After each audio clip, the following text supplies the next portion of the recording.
എൻ്റെ പേര് കൃപ റോയി. ഞാൻ ഒരു നേഴ്സാണ്. ഞാൻ ചങ്ങനാശ്ശേരി സെൻറ്റ് മേരീസ് ചർച്ച് മുണ്ടുപാലത്തുനിന്ന് വരുന്നു.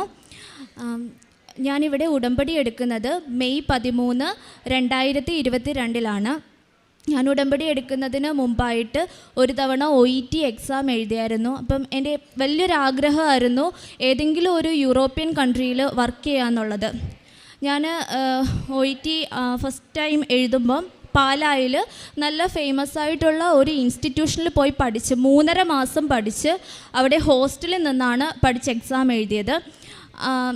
അങ്ങനെ എഴുതി എൻ്റെ റിസൾട്ട് വന്നപ്പം വളരെ മോശമായിട്ടുള്ളൊരു റിസൾട്ടായിരുന്നു എനിക്ക് വരുന്നത് ഫസ്റ്റ് അറ്റംപ്റ്റിൽ. എനിക്ക് വലിയ കാര്യമായിട്ട് അങ്ങനെ ഇംഗ്ലീഷ് ലാംഗ്വേജ് ഒന്നും അത്ര ഫ്ലുവൻ്റ് ഒന്നും അല്ല. എനിക്ക് വലിയ ഗ്രാമറും അങ്ങനെയൊന്നും അറിയത്തൊന്നും ഇല്ലായിരുന്നു. അതുകൊണ്ടാണ് ഞാൻ അത്രയും നന്നായി ഹാർഡ് വർക്ക് ചെയ്ത് പഠിച്ചത്. അങ്ങനെ എൻ്റെ റിസൾട്ട് വന്നപ്പോൾ ഒത്തിരി സങ്കടം വന്നു. പക്ഷെ ഞാൻ മാതാവിനോട് എന്നും ജപമാല ചൊല്ലി പ്രാർത്ഥിക്കുമായിരുന്നു. അപ്പം ഞാൻ മാതാവിനോട് ഇങ്ങനെ ചോദിച്ചു, എൻ്റെ മാതാവേ, ഒരു B പോലും എനിക്ക് കിട്ടിയില്ലല്ലോ, എല്ലാം C+ ആയിപ്പോയല്ലോ എന്നോർത്ത് എനിക്ക് ഒത്തിരി സങ്കടമായി. അങ്ങനെ ഞാൻ വിചാരിച്ചു ഇവിടെ കൃപാസനത്തിൽ വന്ന് ഉടമ്പടി എടുത്ത് പ്രാർത്ഥിക്കാമെന്ന്. അപ്പം എൻ്റെ ഹോസ്റ്റലിലെ ആൻറ്റിയാണ് എന്നോട് ഉടമ്പടിയെക്കുറിച്ചൊക്കെ പറയുന്നത്. അപ്പം ആൻറ്റി ഞങ്ങൾക്ക് ഫുഡ് തരുമ്പോഴത്തേക്ക് ഇവിടുത്തെ സാക്ഷ്യങ്ങളും പറയുമായിരുന്നു. ആൻറ്റി കാരണമാണ് ഞാനിവിടെ വന്ന് ഉടമ്പടി എടുക്കുന്നത്. ആൻറ്റി ഒത്തിരി നന്ദിയോടെ ഇപ്പോൾ ഓർക്കുവാണ്. അങ്ങനെ ഇവിടെ വന്ന് ഉടമ്പടി എടുത്തു. പക്ഷേ എനിക്ക് ഉടമ്പടിയെക്കുറിച്ച് വലിയ കാര്യമായിട്ടുള്ളൊരു ധാരണയൊന്നും കിട്ടിയിട്ടുണ്ടായിരുന്നില്ല. എല്ലാ ദിവസവും പ്രാർത്ഥനകൾ എത്തിക്കുമായിരുന്നു. പക്ഷേ പത്രം വിതരണം ചെയ്തായിരുന്നു.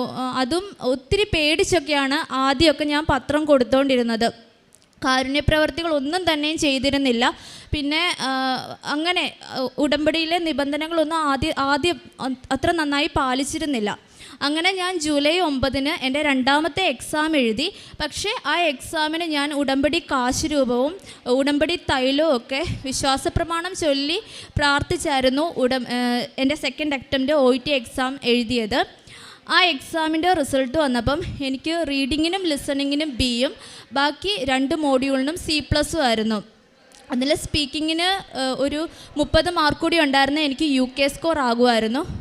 അങ്ങനെ പക്ഷേ എനിക്കറിയാമായിരുന്നു ഞാൻ ഉടമ്പടി കൃത്യമായിട്ട് ചെയ്യുന്നില്ല എന്നുള്ള കാര്യം എനിക്കറിയാമായിരുന്നു.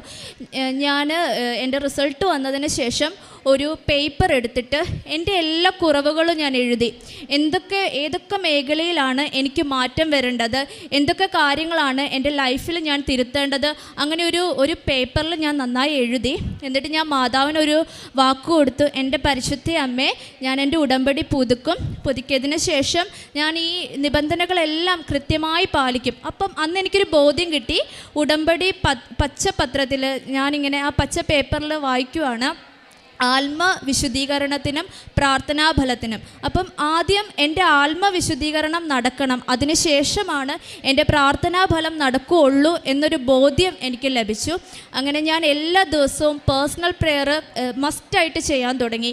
അപ്പോൾ ഞാൻ ഈശോയുടെ തിരുരക്തം കൊണ്ട് എൻ്റെ എല്ലാ ദിവസത്തെയും കുറവുകളെ കഴുകണമേ ഈശോയെ എന്ന് പറഞ്ഞ് പ്രാർത്ഥിക്കാൻ തുടങ്ങി. അതുകൂടാതെ ഇവിടെ വന്നു ഉടമ്പടി ഞാൻ പുതുക്കിയതിന് ശേഷം ഒത്തിരി 2 കെട്ട് 3 കെട്ടൊക്കെ പത്രം മേടിച്ചുകൊണ്ട് പോകുമായിരുന്നു. എല്ലാവർക്കും ഇവിടുത്തെ കൃപാസന മാതാവിനെക്കുറിച്ചും ഉടമ്പടി സാക്ഷ്യങ്ങളെക്കുറിച്ചും ഒക്കെ പറഞ്ഞുകൊണ്ട് തന്നെ ഞാൻ പത്രം കൊടുത്തു.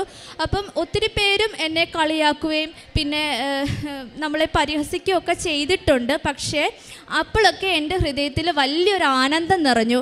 കാരണം സ്വർഗരാജ്യത്തിന് വേണ്ടി അപമാനം ഏൽക്കുന്നവൻ ഭാഗ്യവാൻ എന്നൊരു തിരുവചനമാണ് എനിക്കപ്പോൾ ഒക്കെ ഓർമ്മ. എനിക്ക് ഭയങ്കര സന്തോഷം തോന്നി മറ്റുള്ളവർ എന്നെ ഇതിൻ്റെ പേരിൽ കളിയാക്കാനൊക്കെ തുടങ്ങിയപ്പം. അതിനുശേഷം സർക്കാർ ആശുപത്രികളിലൊക്കെ പോയി പേഷ്യൻസിനെ കാണാനും അവരോടൊക്കെ ഇങ്ങനെ ഈ കൃപാസന മാതാവിനെക്കുറിച്ചൊക്കെ പറയുകയൊക്കെ ചെയ്തു. അപ്പം എല്ലാവരോടും ഇങ്ങനെയാണ് പറഞ്ഞത്, വിശ്വാസപ്രമാണം ചൊല്ലി വേണം ഈ പത്രം വായിക്കാനും സാക്ഷ്യങ്ങൾ വായിക്കാനും എന്നൊക്കെ. അപ്പോൾ ഒത്തിരി പേർക്കും വിശ്വാസപ്രമാണം ഒന്നും അറിയത്തില്ലായിരുന്നു. അപ്പം ഞാൻ അവർക്കൊക്കെ വിശ്വാസപ്രമാണം എഴുതി കൊടുക്കുകയും ഉടമ്പടി ഉപ്പ് നൽകുകയും ഒക്കെ ചെയ്തിരുന്നു. അങ്ങനെ പിന്നെ ഞാനൊരു തീരുമാനം എടുത്തു, ഇനി ഒരു ഇൻസ്റ്റിറ്റ്യൂഷനിലും പഠിക്കുന്നില്ല. എനിക്ക് വലിയ കഴിവൊന്നും ഇല്ലെങ്കിലും എൻ്റെ മാതാവ് എന്നെ പഠിപ്പിക്കും എന്നുള്ളൊരു ഉറച്ച ബോധ്യം എനിക്ക് കിട്ടി. അങ്ങനെ ഞാൻ എൻ്റെ വീട്ടിൽ തന്നെ ഇരുന്ന് 3rd അറ്റംപ്റ്റ് ചെയ്യുവാണ്. അപ്പം ഞാൻ പഠിക്കുമ്പോഴത്തേക്ക് എപ്പോഴും ഓരോ മോഡ്യൂൾ ചെയ്യുമ്പോഴും വിശ്വാസപ്രമാണവും ചൊല്ലി മാതാവിനോട് ഒത്തിരി പ്രാർത്ഥിച്ചായിരുന്നു ഞാൻ അടുത്ത തേർഡ് എക്സാമിന് വേണ്ടിയിട്ട് ഞാൻ പ്രാക്ടീസ് ചെയ്തത്. അങ്ങനെ എൻ്റെ എല്ലാ ഉടമ്പടി നിയോഗങ്ങളും നിബന്ധനകളും ഞാൻ പാലിക്കാൻ തുടങ്ങി. ബൈബിളൊക്കെ ഞാൻ സെക്കൻഡ് അറ്റംപ്റ്റിൻ്റെ സമയത്ത് 20 മിനിറ്റ് അല്ലെ 25 മിനിറ്റ് ഒക്കെ ആകുമ്പോൾ നിർത്തും. അങ്ങനെയായിരുന്നു. ഈ മൂന്നാമത്തെ അറ്റംപ്റ്റിന് വേണ്ടി പ്രാക്ടീസ് ചെയ്യുന്ന സമയത്ത് ഞാൻ കറക്റ്റ് അരമണിക്കൂർ അല്ലെങ്കിൽ അരമണിക്കൂറിന് കൂടുതൽ ബൈബിൾ വായിക്കാൻ തുടങ്ങി. അത് വായിക്കുമ്പം എൻ്റെ ഹൃദയത്തിൽ ഭയങ്കര ഒരു സന്തോഷവും സമാധാനവും ഒക്കെ നിറയാൻ തുടങ്ങി. ഓരോരോ ബൈബിൾ വാക്യങ്ങളും എനിക്ക് വേണ്ടി ഈശോ എഴുതി വെച്ചതുപോലെയുള്ളൊരു ബോധ്യം എനിക്ക് ലഭിക്കാൻ തുടങ്ങി. പിന്നെ ഞാൻ കുമ്പസാരിക്കുമ്പം എൻ്റെ കുമ്പസാരത്തിലെ ഈശോയുടെ കൽപ്പനകൾ അനുസരിച്ച് എന്തൊക്കെ പാപങ്ങളാണ് ഞാൻ ഇതുവരെ ചെയ്തിട്ടുള്ളത്, അതുപോലെ പണ്ട് ഞാൻ എന്തൊക്കെ കുമ്പസാരത്തിൽ പറയാത്ത പാപങ്ങൾ ഏതൊക്കെയാണ്, ആ ഓരോ മേഖലയും എടുത്ത് ഞാൻ കുമ്പസാരിക്കാൻ തുടങ്ങി. അങ്ങനെ ഒരു ദിവസം നന്നായിട്ടൊരു കുമ്പസാരം നടത്തി വരുമ്പോഴത്തേക്ക് ഒരു ചേച്ചിയാണ് എൻ്റെ ഫ്രണ്ടിൽ ഞാൻ കാണുന്നത്. ആ ചേച്ചി എന്നോട് പറഞ്ഞു, മോളുടെ OET എക്സാം ഇത്തവണ എന്തായാലും ക്ലിയർ ആകും, മോള് കൃപാസനത്തിലെ കാശുരൂപം വെച്ച് എക്സാം എഴുതണമെന്ന് പറഞ്ഞു. അതിനുശേഷം ഞാൻ ബാക്കി എല്ലാ നിബന്ധനകളും കറക്റ്റായിട്ട് പാലിച്ചു, എക്സാം എഴുതി. ആ എക്സാം എനിക്ക് വളരെ ടഫായിരുന്നു.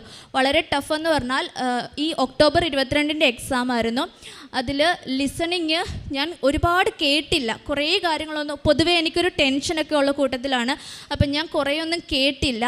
ഞാനൊരു 5 ആൻസേഴ്സോളം വിട്ടിട്ടുണ്ട് എൻ്റെ ലിസണിങ്ങിൽ. പിന്നെ അതുപോലെ ലിസണിങ്ങിൻ്റെ C പാർട്ടിൽ ഞാൻ കുറച്ച് ആൻസേഴ്സ് ബബിൾ ചെയ്യാനാണ് C പാർട്ട്. അത് ബബിൾ ചെയ്യുന്ന സമയത്ത് ഞാൻ 2-3 ബബിൾ ചെയ്തത് എനിക്ക് ഭയങ്കരമായിട്ടൊരു ഉൾപ്രേരണ ഉണ്ടാകുവാണ് ഇത് മാറ്റി വേറെ ആൻസേഴ്സ് ചെയ്യാൻ. അപ്പം ഞാൻ ഒരിക്കലും അങ്ങനെ ചെയ്യാത്തതാണ്. പ്രാക്ടീസ് ചെയ്യുന്ന സമയത്താണെങ്കിലും ഒരു തവണ ഒരു ആൻസർ എഴുതിയാൽ ആ ആൻസർ ഞാൻ തിരുത്തത്തില്ല. കാരണം ആ തിരുത്തുന്നത് ചിലപ്പോൾ തെറ്റായി പോയാലോ എന്നുള്ള പേടി കാരണം. പക്ഷേ അന്ന് ആ എക്സാം ഹോളിൽ എനിക്ക് ശക്തമായിട്ടുള്ളൊരു ഉൾപ്രേരണ ഉണ്ടാകുവാണ്. അങ്ങനെ കുറേ ആൻസേഴ്സ് ഞാൻ തിരുത്തി എഴുതി. റീഡിങ്ങും അതുപോലെ തന്നെ എനിക്ക് A പാർട്ടൊന്നും 2 A പാർട്ടിൻ്റെ ആൻസേഴ്സ് കിട്ടിയില്ല. അതുപോലെ Bയും Cയും ടൈം കിട്ടിയില്ലായിരുന്നു. മാതാവിൻ്റെ കാശുരൂപം ഉപയോഗിച്ച് ഞാൻ വളരെ സ്പീഡിൽ C2ൻ്റെ ഒരു 7-8 ക്വസ്റ്റ്യനോളം വെറുതെ ബബിൾ ചെയ്ത് വിടുമായിരുന്നു. റൈറ്റിംഗ് സത്യത്തിൽ ക്വസ്റ്റ്യൻ വളരെ എളുപ്പമായിരുന്നു. പക്ഷേ എനിക്ക് ആ റൈറ്റിംഗ് ഒരു പക്ഷേ ലിസണിങ്ങും റീഡിങ്ങും എൻ്റെ കയ്യിൽ നിന്ന് പോയെന്ന് എനിക്ക് നന്നായി അറിയാവുന്നതുകൊണ്ടായിരിക്കാം റൈറ്റിങ്ങും എനിക്ക് എഴുതാൻ പറ്റുന്നുണ്ടായില്ല. അപ്പം അവസാനം ഇവർ ഈ 5 മിനിറ്റ് എന്ന് പറയുമ്പോൾ ഞാൻ ജസ്റ്റ് ഒരു ഇൻട്രൊഡക്ഷൻ പാർട്ട് കഴിഞ്ഞിട്ടേ ഉള്ളൂ. എനിക്ക് ഒത്തിരി എഴുതാൻ കിടക്കുവാണ്. അപ്പം ഞാൻ മാതാവിൻ്റെ കാശുരൂപം എൻ്റെ കയ്യിൽ മുറുക്കെ പിടിച്ചുകൊണ്ട് എന്തൊക്കെയോ എഴുതി. എനിക്ക് ഉറപ്പായിരുന്നു റൈറ്റിങ്ങിന് എനിക്ക് C ആയി പോകുന്നു, 290 ആയി പോകുന്നുള്ള കാര്യം എനിക്ക് ഉറപ്പായിരുന്നു. അതിനുശേഷം ഞാൻ സ്പീക്കിങ്ങിന് പോകുമ്പോൾ എനിക്കൊരു പ്രതീക്ഷയില്ല, എൻ്റെ എക്സാം എൻ്റെ കയ്യിൽ നിന്ന് പോയി എന്നുള്ള കാര്യം എനിക്ക് ഉറപ്പായിരുന്നു. എങ്കിലും ഞാൻ മാതാവിൻ്റെ പ്രത്യക്ഷീകരണ പ്രാർത്ഥന കണ്ടിന്യൂസ് ആവർത്തിച്ച് പ്രാർത്ഥിച്ചുകൊണ്ടിരുന്നു. അപ്പം ഞാൻ ഏറ്റവും കൂടുതൽ മാതാവിനോട് പ്രാർത്ഥിച്ചത്, എൻ്റെ മാതാവ് വരണം എക്സാമിന്. എനിക്കൊന്നും അറിയത്തില്ല. അമ്മ സഞ്ചാരി മാതാവാണല്ലോ, അമ്മ വന്ന് എൻ്റെ സ്പീക്കിങ്ങിന് അമ്മയായിരിക്കണം എൻ്റെ ഇൻ്റർലൊക്കേറ്റർ. അങ്ങനെയായിരുന്നു ഞാൻ പ്രാർത്ഥിച്ചുകൊണ്ടിരുന്നത്. അങ്ങനെ കണ്ടിന്യൂസ് ഈ പ്രത്യക്ഷീകരണ പ്രാർത്ഥന ഞാൻ ചൊല്ലിക്കൊണ്ടിരുന്നു എക്സാമിന് മുമ്പ്. അങ്ങനെ സ്പീക്കിംഗ് വന്നപ്പം ഒരു അത്ഭുതം എന്ന് പറഞ്ഞാൽ എൻ്റെ 2 എക്സാമിനും എനിക്ക് 2 ചേട്ടന്മാരായിരുന്നു എൻ്റെ ഇൻ്റർലൊക്കേറ്റേഴ്സ്. അപ്പോൾ ഇത്തവണ ഞാൻ മാതാവ് വരണം എന്നാണല്ലോ പ്രാർത്ഥിച്ചപ്പോൾ ഒരു ചേച്ചിയായിരുന്നു. അത് തന്നെ എനിക്കൊരു സന്തോഷമായി. അതിനുശേഷം നമുക്ക് 2 റോൾ പ്ലേ ആണുള്ളത്.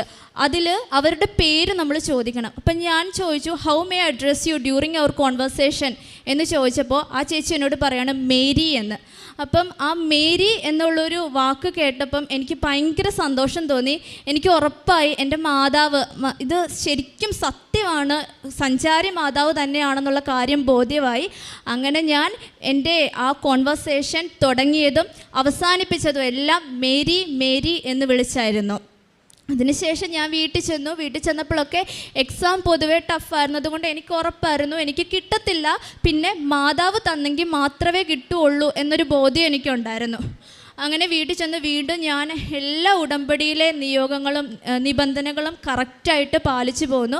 അപ്പം എൻ്റെ വീടിൻ്റെ അടുത്ത് തന്നെ വയ്യാത്ത ഒരു അച്ഛനും അമ്മയൊക്കെ ഉണ്ടായിരുന്നു. അപ്പം എനിക്ക് അല്ലാതെ എല്ലാ ആഴ്ചവട്ടങ്ങളിലുള്ള കാരുണ്യ പ്രവർത്തികളും ചെയ്യും. അതുകൂടാതെ എക്സ്ട്രാ എനിക്ക് അവരുടെ വീട്ടിൽ പോയി ഒരു ഹോം നേഴ്സ് പോലെ അവരെ പരിചരിക്കാനും അവരുടെ കാര്യങ്ങളൊക്കെ ചെയ്യാനും എല്ലാ ദിവസവും എൻ്റെ ഈശോ എനിക്ക് അതിനുള്ളൊരവസരം ഒരുക്കി തന്നു. അങ്ങനെ ഇരിക്കുമ്പോൾ വീണ്ടും ഒരു സങ്കടം ഇങ്ങനെ തേടി വരുവാണ്. അതായത് ഞങ്ങളുടെ എക്സാം ക്വസ്റ്റ്യൻ പേപ്പർ ലീക്കാവുകയാണ്. അത് ലീക്കായി, അതുകൊണ്ട് തന്നെ ഞങ്ങളുടെ റിസൾട്ട് പബ്ലിഷ് ചെയ്യത്തില്ല എന്നുള്ളൊരു സംഭവം വരുവാണ്. അപ്പം 4 വശത്തു നിന്നും ഒരുപാട് പേര് വാട്സപ്പിൽ ഇങ്ങനെ മെസ്സേജ് അയച്ചുകൊണ്ടിരിക്കുവാണ്, റിസൾട്ട് പബ്ലിഷ് ചെയ്യത്തില്ല, അത് റീഫണ്ടും ആകത്തില്ല, വീണ്ടും എഴുതേണ്ടി വരും, അങ്ങനെയൊക്കെ. അപ്പം ഭയങ്കര സങ്കടം വന്നു കുറച്ച് സമയത്തേക്ക്. പക്ഷെ പിന്നെ പെട്ടെന്ന് എനിക്ക് എൻ്റെ മനസ്സിലോട്ട് ഒരു ചിന്ത വരുവാണ്, ഉറപ്പായിട്ടും ലാസ്റ്റ് മിനിറ്റിൽ എൻ്റെ ഈശോ പരിശുദ്ധ അമ്മ വഴിയായിട്ട് ഇത് മാറ്റും, ഈ റിസൾട്ട് തീർച്ചയായിട്ടും പബ്ലിഷ് ചെയ്യും എന്നുള്ളൊരു ബോധ്യം വരുമായിരുന്നു. അങ്ങനെ ഞാനങ്ങനെ റിസൾട്ട് വെയിറ്റ് ചെയ്തു. ഈ ചൊവ്വാഴ്ച എൻ്റെ റിസൾട്ട് വന്നു. എനിക്ക് എല്ലാത്തിനും B ഗ്രേഡ് നൽകി പരിശുദ്ധ അമ്മ എന്നെ അനുഗ്രഹിച്ചു. അതിന് ഞാൻ ഒത്തിരിയേറെ നന്ദി പറയുന്നു പരിശുദ്ധ അമ്മയ്ക്ക്. അത് മറ്റൊരു എൻ്റെ സാക്ഷ്യം എന്ന് പറയുന്നത്, എൻ്റെ കൂടെ തന്നെ എക്സാം എഴുതിയ ഒരു ചേച്ചി 8 തവണ OET എക്സാം എഴുതിയായിരുന്നു. ആ ചേച്ചിക്ക് ഞാനിവിടെ വന്ന് ഉടമ്പടി പുതുക്കിയ സമയം ഒന്നാമത്തേത് എൻ്റെ നിയോഗം UK സ്കോർ കിട്ടുക എന്നുള്ളത്, രണ്ടാമത്തേത് ചേച്ചിയുടെ നിയോഗം, ചേച്ചിയുടെ പേരെഴുതി ഞാൻ ഇവിടെ വെച്ചിരുന്നു, ചേച്ചിക്ക് UK സ്കോർ കിട്ടുക എന്നുള്ളത്. ഇത് ചേച്ചിയുടെ 9ാമത്തെ എക്സാം ആയിരുന്നു. ചേച്ചിക്കും UK സ്കോർ നൽകി മാതാവ് അനുഗ്രഹിച്ചു.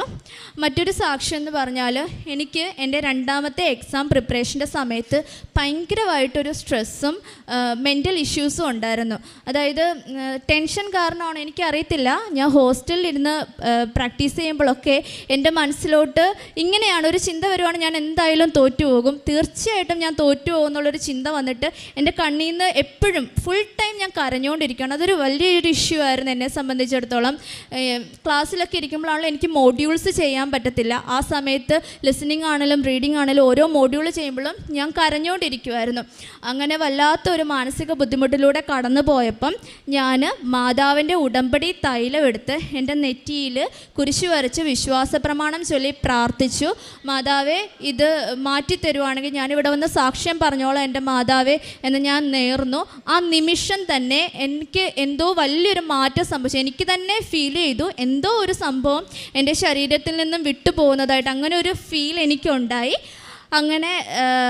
അങ്ങനെ അതിനുശേഷം ആ നിമിഷം തന്നെ ഞാൻ ആക്റ്റീവായി. പിന്നെ അതിനുശേഷം എനിക്ക് ഇതുവരെ അങ്ങനെ ഒരു ബുദ്ധിമുട്ടൊന്നും ഉണ്ടായിട്ടില്ല. ഇത്രയേറെ അനുഗ്രഹം തന്ന പരിശുദ്ധ അമ്മയ്ക്കും ഈശോ അപ്പച്ചിക്കും കോടാനുകോടി നന്ദി. പരിശുദ്ധ അമ്മയ്ക്ക് ഈശോയ്ക്കും പ്രത്യേകമായിട്ട് നന്ദി പറഞ്ഞ് പ്രാർത്ഥിക്കാം. കാരണം ഇത്രമാത്രം മനോഹരമായിട്ട് ഉടമ്പടിയെക്കുറിച്ച് ഗാഢമായി ചിന്തിക്കുകയും ആദ്യം തൻ്റെ ഉടമ്പടിയിലൂടെ അത് കൃത്യമായിട്ട് കാര്യങ്ങൾ ചെയ്യാൻ സാധിച്ചിരുന്നില്ല എന്ന് തിരിച്ചറിഞ്ഞപ്പോൾ ഉടമ്പടി പുതുക്കി അതിലൂടെ കൂടുതൽ ആത്മാർത്ഥതയോടുകൂടി ആ ഓരോ കാര്യങ്ങൾ കൃത്യമായിട്ട് ചെയ്യാൻ തുടങ്ങിയപ്പോൾ പരിശുദ്ധ അമ്മയുടെയും ഈശോയുടെയും ശക്തമായ ഇടപെടൽ അനുഭവിക്കാനായിട്ട് സാധിച്ചു. വചനമനുസരിച്ച് ജീവിക്കുന്നവൻ പാറപ്പുറത്ത് ഭവനം പണിതതിന് തുല്യമാണെന്ന് ലൂക്കായുടെ സുവിശേഷം നമ്മെ ഓർപ്പെടുത്തുന്നുണ്ട്.